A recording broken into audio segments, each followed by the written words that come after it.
Good morning, all. Um, really happy to be here, and we will. Um, we hope to have a session which will have some takeaways for you. I see a lot of students in the back, so please ask questions. So let me first introduce the panel. We have a fantastic set of high achievers here. What is common to all of them is that they're all driven, extremely driven, and very passionate about what they're doing, and all have experience of investing and having scaled many startups, right? So we have Ashim Jolie. He's co-founder of venture studio named 26 Ideas.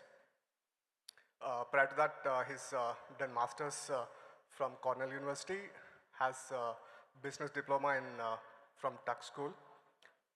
He was CEO of Haptic prior to cash acquisition by Jio. Played senior roles with WeWork India and has over 40 angel investment on his personal capacity. Welcome, Ashim.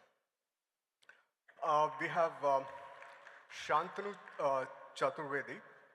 He's the VP at Transition VC. He's a VC in investing into sustainable enterprises. I believe he's an engineer at heart. He's done his engineering from Delhi University and first co-founded a startup that handles truck security systems. 6 years he headed the Center of Excellence in EV in a autonomous institution called iCreate, which is International Center for Entrepreneurship and Technology. He was also here yesterday for the Capital Cafe screening, right? Welcome, Shantanu. We have Vinod Thomas IPS. He's the CEO of a deep tech research firm called Deep Blue Research. He holds IIT Madras BTech and MBA from Tulane University. 1 decade in law enforcement. He was the police commissioner of Kochi in 2006. Then he moved into private equity. He was VP in ILFS Investment Managers for 2 decades. And he's also associated with the MGM group of institutions. Welcome to the panel. So thank you all for joining in TiEcon. I have a QR code here. So this will give you a Google form link, which we think is slightly more efficient to take your query. So please take a snap, post your questions if you have. I'll be able to moderate through them. Okay. So, can I start with you, Shantanu? So can you talk about what you do, your fund, what kind of investments you do, how large is the fund, and especially we're keen to know if you have any investments in Kerala. Sure. So first of all, thank you so much for having me here, having me speak at TiE Kerala this year. I'll quickly introduce what we do, and it follows a very logical extension to the keynote address earlier. We're a climate and decarbonization focused fund. We invest in deep tech, in electric vehicles and renewable energy, energy storage, hydrogen value chain, carbon value chain, decarbonization of buildings and industry is what we do. We're very, very deep tech and manufacturing oriented. We want to invest in companies that hold the tech, hold the IP, and are developing products to solve for climate change. We see that climate change is an exceedingly real problem, and we see that the temperature barrier, the increase in temperature barrier which was agreed at the Paris Agreement, we're well crossed 1 degree Celsius and set to cross even 2 to 3 degrees Celsius in the coming few years. It may seem very insignificant. It may seem a degree or 2 degrees or 3 degrees seem very, very insignificant when you look at it from that perspective. But if you look at a global macro perspective, uh, 1 degree overall temperature rise of the planet is catastrophic. The ecosystem works in a balance. Ecosystem works in a very fine, perfect balance, and disrupting that by a degree or 2 degrees or 3 degrees is catastrophic to the extent that we don't even know the sort of problems that are going to come out of climate change. Uh, for a small example, it's going to be typhoons, earthquakes, cyclones, poor weather, droughts, and places like Dubai being in the middle of a desert, seeing um, ridiculous rain and floods, and the places that expect rain a lot are going to be in droughts, and we see we see the frequency of hurricanes, bad weather, cyclones, earthquakes are all increasing. Poor weather, poor temperature, heat is becoming extreme, cold is becoming extreme. Everything is shifting in balance, and that is why we need to invest in terms of everything: R&D, time, effort, money in climate change, and that is what we're doing. And another twist to our venture capital fund is investing in India.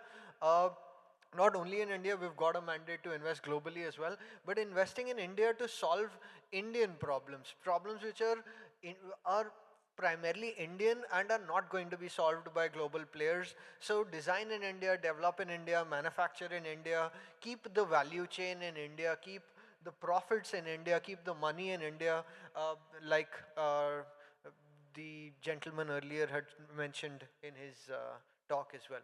So that's what we broadly do. We're a $50 million fund, happy to institutionally lead rounds anywhere, check sizes of anywhere from $500,000 to $2 million per startup, and provide in a lot of support. So being sector focused, we're not only capital, we provide strategic access, go-to-market abilities, support in a lot of follow-on fundraising activities, and end-to-end true portfolio management with a lot of synergies within our portfolio and investor base. Yeah, that's about us. That's quite interesting. So for those of you who haven't heard, so Government of Kerala through Kerala Startup Mission also becomes an LP or a limited partner or an investor in funds or fund of funds, right? So last month KSUM has committed 15 crores into Transition VC's fund. So I hope to see you more here, right? No, absolutely. And the work that Kerala government is doing is fantastic. And we're already looking at seriously investing in a couple of startups in Kerala. We're still in the evaluation process. What do you think is the broad set of opportunities in climate tech? You know, you have any specific areas that you look for, or is it broad-based? Anything to do with climate tech? Yeah, no, so there are multiple opportunities across the value chain. I mean, you pick up anything in India and it's largely imported. EVs driven on the road today, most of them have imported subcomponents, motors, controllers, battery packs are imported, the cells are imported, majorly solar inverters are imported, the energy storage systems are imported. So, opportunities for technology development from an India perspective as well as from a macro perspective are massive. Uh, I read an article recently where it stated that over 75% of the technologies that are needed to prevent climate change or needed to prevent the temperature delta are not even ready yet, are at an early R&D lab stage. Only 20 to 25% of technologies needed for climate change are mature today. And India has a very interesting twist. So India is a very cost sensitive, is a very price sensitive market. India manufacturing or retail, they're not going to pay a green premium. India people are not going to pay a premium price for something that is positive climate impact. So the Indian challenge is very unique, where you have to develop a technology, a product, and couple it with a viable financial model for it to be widely adopted in India. And that's what we sort of focus on. We've invested in a motor and controller company, in a battery pack company, we've invested in a fuel cell company, company. We've invested in an industrial waste heat recovery company, and we see a lot of value across the hydrogen space, in electrolyzers, in energy storage, in power semiconductor. You pick up anything, there are hundreds of opportunities, and in India, you're going to find minimal competition from a deep tech and manufacturing perspective. All right, thank you. Can we now go to Mr. Vinod? So you were into law enforcement and being the police commissioner and all that. Why switch to private equity? And if you can tell us, for the audience, if you can tell us what is the difference between, say, VC and PE, where is the lines blurred, and also talk about the fund that you have been running for the last 2 decades, investments, goods, bads, Morning, everyone. Thank you for inviting me for this event. It's a great honor to be here and talking to all of you. As the first question, why did I leave police and join private equity? No grand plan. I was there in law enforcement for more than a decade.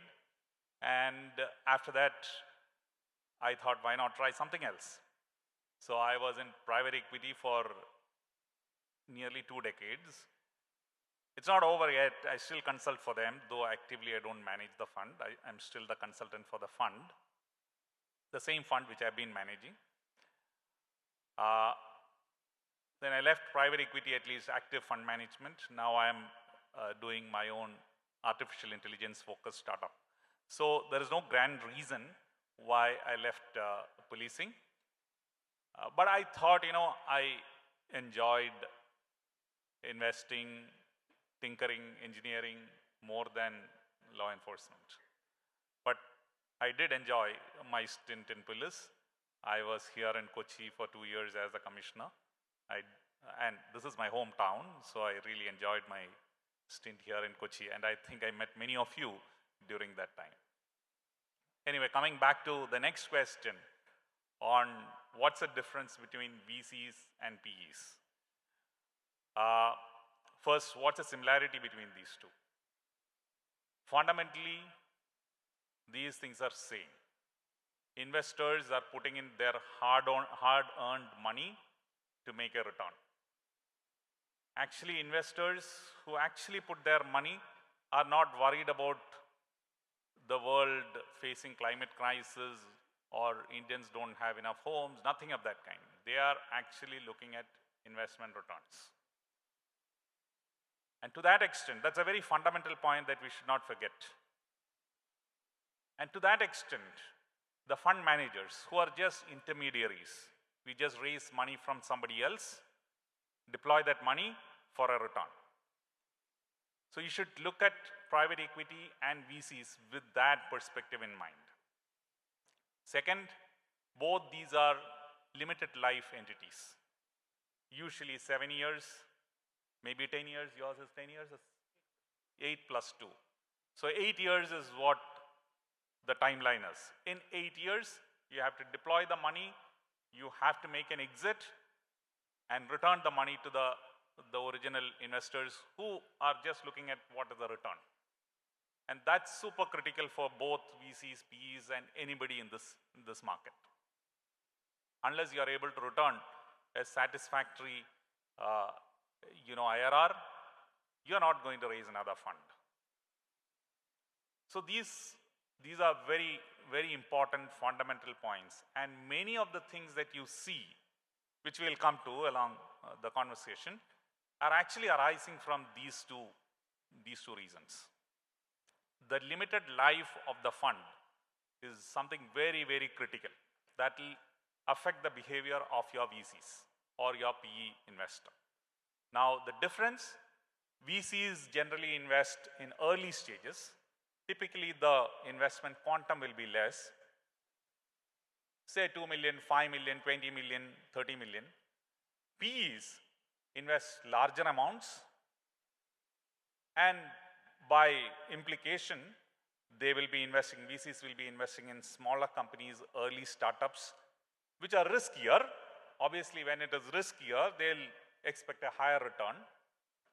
Investors are focused on risk and returns. So VCs invest in smaller companies. They're not necessarily looking for risk. They also want to have the least risky option. But by its very nature, early stage companies are more risky, so they will be there. And PEs, on the other hand, are looking at more mature companies. For example, you have 2 retail shops, you're running it well, you come to a PE guy and say that, see, I want to put up another 20. I am right now only in Kochi. I want to extend it to all over Kerala or all over South India. There, your model has been proven. You are only limited by the capital. So PE funds would be happy to put in money. Obviously, you have already done 2, you have proven the model. So the risk is much less. I expect that you will actually put it up and I will be able to exit in the next 5 or 7 years and make a return. So in short, PEs, private equity investors, typically invest larger sums in more mature companies. VCs, on the other hand, look at startups and they are riskier, so they expect much, much higher levels of returns. They are possibly looking at a 10x. A 10x over a 7-year period is not small, whereas PEs would be more than happy. They also look at 25% return. That's another story, why the 25 magical number. There's a reason behind that as well. But this is the primary difference between these two. I think it will be helpful if we can elaborate on the 25, the mythical number, right? So why is this 25%? Now, do you also look at 25%? Yes. All of us look at 25%. Okay, 25% is a big return to expect from anything. I personally would be happy to own a business which earns 18% consistently. That's a great business to be in. Now, this 25% comes in the PE world primarily because we raise money from offshore investors. Okay? I was part of the fund which invested more than $1.5 billion across the country. We raised all the money from foreign investors. Now, why not Indian investors? It's so difficult to get money from Indian investors, and we don't have that surplus capital that we can invest in this kind of VCs, PEs, and all that. So it's very expensive to raise money from Indian markets. So you'll have to pay distributors a commission which doesn't make sense, or which makes it much more difficult. Now look at offshore capital. Let's take a typical US investor. You invest in S&P 500, historically he has earned 11%. Now that's listed companies, 500 large companies in the US. That's about the least risky equity investment that you can have, at least average return, average company that you can have, average investment that you can have. Now, if that guy were to go into private markets, he can get anywhere between 13 to 14% in the US itself, in his backyard, right? Now, he takes on a risk by going to an emerging country. I don't think it's right to quantify it this way, but I would put at least 2-3% premium on this. So instead of investing in the backyard, with the familiarity and comfort of the US laws, if he has to come to India, he is expecting at least 2-3% more. So you are looking at a 14 plus 3, a 17%. Now these fund managers that you see around here, they don't work for free. This is something we don't think very seriously about. We take a 2% fee.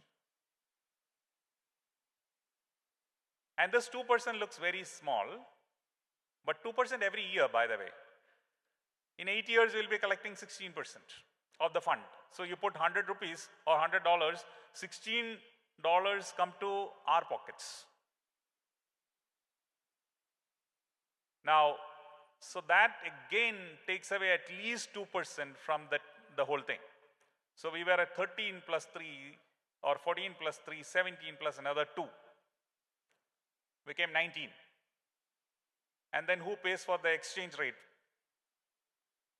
So we raised funds during 2006 to 2009, and we deployed most of that capital on an average of 42 rupee per dollar. By the time we exited, we were exiting at 75 rupees or 80 rupees per dollar. So to stand pat, to not lose dollar capital, we had to double the money. Now, while exchange rates can go anywhere, it's not easy to quantify, but if you just take the differential inflation target, US targets 2%, we target about 4% or 5%. So naturally, to remain on an even keel, your currency has to depreciate at least 2-3% per year. So you're talking about 19 plus 2-3% is 22%.